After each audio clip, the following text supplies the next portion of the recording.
Hello friends, అందరికీ నమస్కారం. Welcome back to our channel. రాష్ట్రంలో నివసించడానికి సొంత ఇల్లు లేనటువంటి నిరుపేదలందరికీ ప్రభుత్వము అదిరిపోయే గుడ్ న్యూస్ చెప్పింది. అయితే కూటమి ప్రభుత్వము అమల్లోకి వచ్చాక ఇప్పటి వరకు దాదాపుగా 5,00,000 ఇళ్లను పూర్తి చేసి లబ్ధిదారులతో సామూహిక గృహప్రవేశాలను చేపించింది.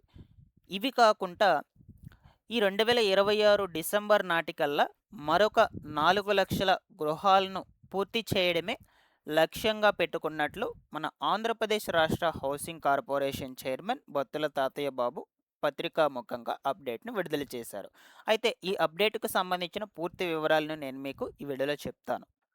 దీంతో పాటుగా చాలామంది కూడా కేంద్ర ప్రభుత్వం తీసుకొచ్చినటువంటి ప్రధానమంత్రి ఆవాస్ యోజన గ్రామీణ్ పథకానికి సంబంధించి గత ఏడాది అనగా 2025 సంవత్సరంలో నవంబర్ డిసెంబర్ నెలలో జరిగినటువంటి సర్వేలో చాలామంది కూడా మాకు ఇల్లు లేదు అని తమ వివరాలను నమోదు చేపించుకున్నారు. ఆ విధంగా ఎవరైతే అప్లై చేసుకొని ఉంటారో వాళ్ళందరూ కూడా ఇప్పుడు ఈ ప్రధానమంత్రి ఆవాస్ యోజన గ్రామీణ విభాగానికి సంబంధించినటువంటి ఫైనల్ ఎలిజిబుల్ లిస్టుల కోసం ఎదురు చూస్తూ ఉన్నారు. ఓకేనా. తమ వివరాలను నమోదు చేపించుకొని ఇప్పటికే దాదాపుగా ఒక 6-7 నెలలైతే అవుతుంది. ఓకేనా. అయితే ఇంకా కూడా మనకు ఈ తుది అర్హుల జాబితాలు అనేటువంటివి విడుదల కాలేదు. అయితే ఈ తుది అర్హుల జాబితాలు అనేటువంటివి ఎప్పుడు విడుదల అవుతాయి? విడుదల అయ్యాక ఆన్లైన్లో లిస్టులలో మీ పేర్లు ఉన్నాయా లేదా అని ఎలా చెక్ చేసుకోవాలి? ఈ ప్రధానమంత్రి ఆవాస్ యోజన గ్రామీణ విభాగం కింద మీకు ఇల్లు అనేది శాంక్షన్ అయిందా లేదా అని ఎలా తెలుసుకోవాలి? ఇంటి నిర్మాణం కోసం కేంద్ర రాష్ట్ర ప్రభుత్వాలు రెండూ కూడా కలుపుకొని ఎంత మొత్తంలో ఆర్థిక సహాయాన్ని అయితే అందజేస్తారు? అర్బన్ విభాగానికి సంబంధించిన అప్లికేషన్స్ అనేటువంటివి జరుగుతున్నాయా లేదా? జరిగితే ఎప్పటి లోపల అప్లికేషన్స్ పెట్టుకోవాలి? ఓకేనా. దీని గురించి కూడా మీకు కొంచెం బ్రీఫ్గా చెప్తాను. అలాగే చాలామంది కూడా ఈ 2-3 సెంట్ల ఉచిత ఇండ్ల స్థలాల పంపిణీ ఎప్పుడు జరుగుతుందని అడుగుతూ ఉన్నారనమాట. ఓకేనా. దీని మీద కూడా మనకు ఒక గుడ్ న్యూస్ అయితే ఉంది. ఈ విధంగా టోటల్గా మీకు అన్ని వివరాల గురించి వీడియోలో క్లియర్గా చెప్తాను. తప్పకుండా వీడియోని అయితే ఎండ్ వరకు చూసేయండి. ఫైనల్గా మీకు ఏమైనా డౌట్స్ ఉన్నా సరే కమెంట్ సెక్షన్లో అడగండి, నేను అక్కడ కూడా రెస్పాండ్ అయితే అవుతాను. ఇన్ఫర్మేషన్ నచ్చినట్లయితే లైక్ చేయండి గైస్. మీరు ఎన్ని లైక్స్ చేస్తే యూట్యూబ్ అంతమందికి మన వీడియోని రికమెండ్ చేస్తుంది. తప్పకుండా లైక్ చేయండి. ఫస్ట్ టైం ఛానల్ని చూడడానికి వచ్చినటువంటి వాళ్ళు ఎవరైనా ఉన్నట్లయితే ఛానల్ని సబ్స్క్రైబ్ చేసుకునేసి పక్కనే ఉన్నటువంటి బెల్ సింబల్ని క్లిక్ చేసి ఆల్ నోటిఫికేషన్ ఆన్లో పెట్టుకునేసండి. మన టెలిగ్రామ్ ఛానల్ని కూడా విజిట్ చేయండి, అందులో కూడా జాయిన్ అవ్వండి. మీకు రెగ్యులర్గా యూస్ఫుల్ అయ్యే ఇన్ఫర్మేషన్ అప్డేట్ చేస్తూ ఉంటాను. డిస్క్రిప్షన్లో లింక్ పెట్టున్నాను, తప్పకుండా విజిట్ చేయండి. లేట్ చేయకుండా టాపిక్లో కనుక వచ్చేసినట్లయితే ఏపీ రాష్ట్రంలో ఇప్పటికే దాదాపుగా 5,00,000 ఇండ్లకు గృహప్రవేశాలను చేపించారు లబ్ధిదారులతో. ఓకేనా. ఇవి కాకుండా మరొక 4,00,000 గృహాలను కూడా పూర్తి చేయబోతున్నట్లు మన ఆంధ్రప్రదేశ్ రాష్ట్ర హౌసింగ్ కార్పొరేషన్ చైర్మన్ బొత్తుల తాతయ్య గారు అప్డేట్ని అయితే విడుదల చేశారు. దీనికి సంబంధించిన సమాచారాన్ని నేను మీకు ఈ విధంగా క్లియర్ ఇన్ఫర్మేషన్తో వచ్చాను. ఓకేనా. ఒకసారి చూడొచ్చు. ఆంధ్రప్రదేశ్లో ఇల్లు లేనటువంటి ప్రతి అర్హులైన పేద కుటుంబానికి 2028 నాటికల్లా సొంత ఇల్లు అందించడమే లక్ష్యంగా ప్రభుత్వం పెట్టుకుందన్నమాట. ఓకేనా. ఇక్కడ చూడొచ్చు, 2028 నాటికి అందరికీ సొంత ఇంటి కలను సాకారం చేయాలని ప్రభుత్వం లక్ష్యంగా పెట్టుకుంది. ప్రస్తుతం రాష్ట్ర వ్యాప్తంగా 5,00,000కు పైగా ఇళ్ల నిర్మాణ పనులు కొనసాగుతూ ఉన్నాయి. డిసెంబర్ నాటికి మరొక 4,00,000 కొత్త ఇళ్లను మంజూరు చేయాలని ప్రభుత్వము ప్రణాళికను సిద్ధం చేస్తూ ఉంది. ఈ ఇళ్ల నిర్మాణాన్ని వేగవంతం పూర్తి చేయాలని అధికారులకు సూచనలు అయితే ఇచ్చింది ఏపీ ప్రభుత్వము. పేదలకు మెరుగైనటువంటి గృహ వసతిని కల్పించేందుకు ప్రత్యేక చర్యలను కూడా చేపడుతుందన్నమాట. అలాగే ఈ యొక్క హౌసింగ్ స్కీమ్ ద్వారా ఎవరికి ప్రయోజనం చేకూరుతుంది అంటే సొంత ఇల్లు లేనటువంటి పేద కుటుంబాలకు మాత్రమే. ఓకేనా.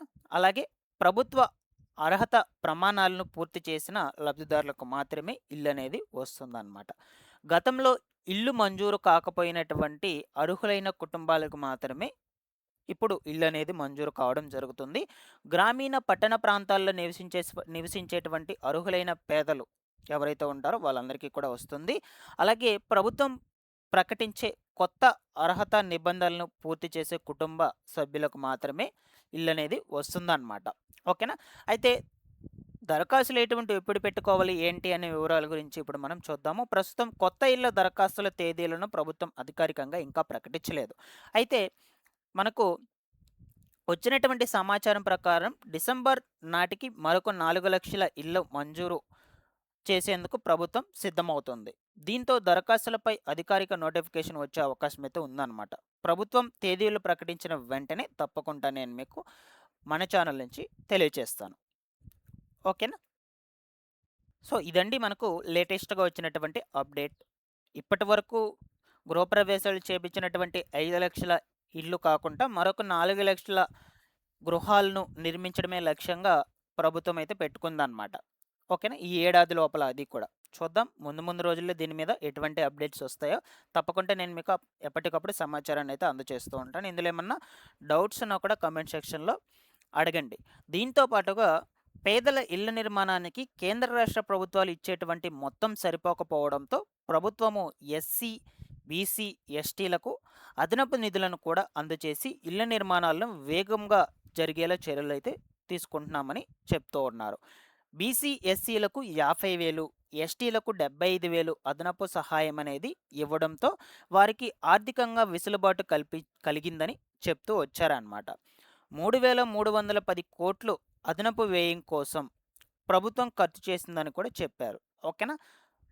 ఇలాగా కేంద్ర రాష్ట్ర ప్రభుత్వాలు ఇచ్చేటువంటి ఆర్థిక సహాయం అనేది గృహ నిర్మాణం కోసం సరిపోక ఎస్సీ, ఎస్టీ, బీసీ లబ్ధిదారులకు అదనంగా 75,000, 50,000 రూపాయలు కూడా ఆర్థిక సహాయాన్ని అందజేస్తున్నామని కూడా చెప్తూ ఉన్నారనమాట.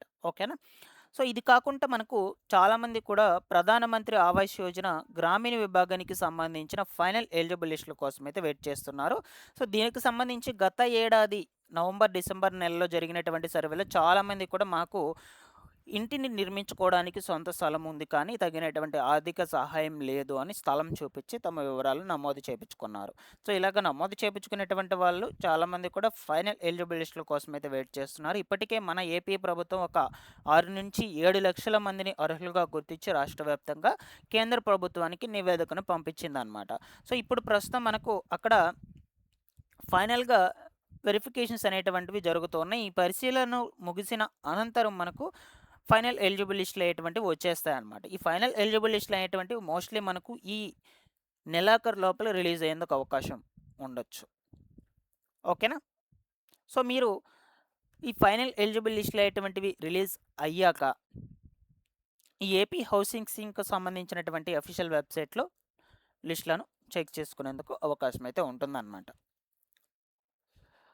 సో ఒకవేళ మీ పేర్లు కనుక ఫైనల్ ఎలిజిబుల్ లిస్టులో కనుక ఉన్నట్లయితే మీకు కేంద్ర రాష్ట్ర ప్రభుత్వాల నుంచి వచ్చేటువంటి 2,39,000 రూపాయలు ఆర్థిక సహాయం కూడా అందుతుంది. ఇంటి నిర్మాణం కోసం అయితే గ్రామీణ విభాగం కింద మాత్రమే 2,50,000 రూపాయలు 2,39,000 రూపాయలు ఆర్థిక సహాయం అయితే అందిస్తున్నారు. సో ఈ 2,39,000 రూపాయలు కూడా మీకు అందుతాయండి.